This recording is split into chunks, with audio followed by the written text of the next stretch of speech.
देश विदेश की सच्ची खबर सच के साथ।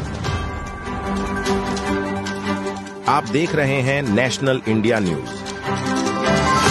नॉर्थ बंगाल के सिलीगुड़ी शहर पर राज्य के मुख्यमंत्री ने उनके दूसरे दिन के सफर में एक कार्यक्रम पर सरकारी सेवा वितरण किया। आज सिलीगुड़ी सलंगन कावाखाली इलाके के वीडियोकॉन ग्राउंड पर उत्तर बंगाल की अपनी यात्रा के दूसरे दिन जलपाईगुड़ी, अलीपुरद्वार जिलों और सिलीगुड़ी जिला परिषदों में सरकारी सेवा वितरण किया। कार्यक्रमों में लगभग 2 लाख लोगों को सरकारी सेवाएं प्रदान की। 3 जिलों में कुल 365 परियोजनाओं का उद्घाटन किया, जिनकी कुल लागत 250 करोड़ 54,32,000 टका है।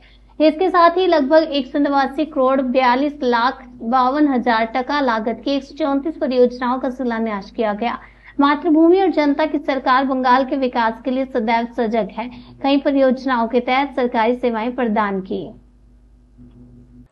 আর আজকে যেটা নতুন করে বলা করা হচ্ছে সেটা হচ্ছে বানারহাট ব্লকে 30 শয্যা বিশিষ্ট গ্রামীণ হাসপাতাল নির্মাণের জন্য 30 কোটি 33 লক্ষ টাকা দেওয়া হলো। ধূপগুড়ি মহকুমায় 100 শয্যা বিশিষ্ট মহকুমা হাসপাতাল নির্মাণ 28 কোটি 76 লক্ষ টাকা দেওয়া হলো।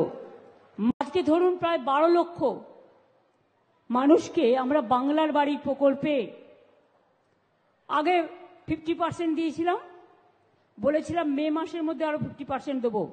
আজকে কিন্তু কমপ্লিট করে দেওয়া হলো। আমরা কথা দিলে কথা রাখি।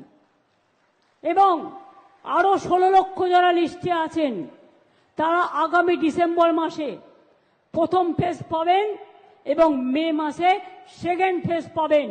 তাহলে কত হলো? 12 লক্ষ আর 16 লক্ষ 28 লক্ষ হলো। আগে 47 লক্ষ করেছি। এবং তারপরে আমি বলি, এই দেখুন মেয়েরা বলছে আমরা পাই, কই ওদের দিকে একটু তাকিয়ে দেখছেন না তো? ওরাই তো আমাদের ভবিষ্যৎ। মনে রাখবেন, এরপরেও যদি কেউ বাকি থাকে, কেন্দ্রীয় সরকারের স্কিম বন্ধ করে দিলেও আমরা রাজ্যের পক্ষ থেকে কেউ বাকি থাকলে পরে আবার ফেস ওয়াইজে করে দেব।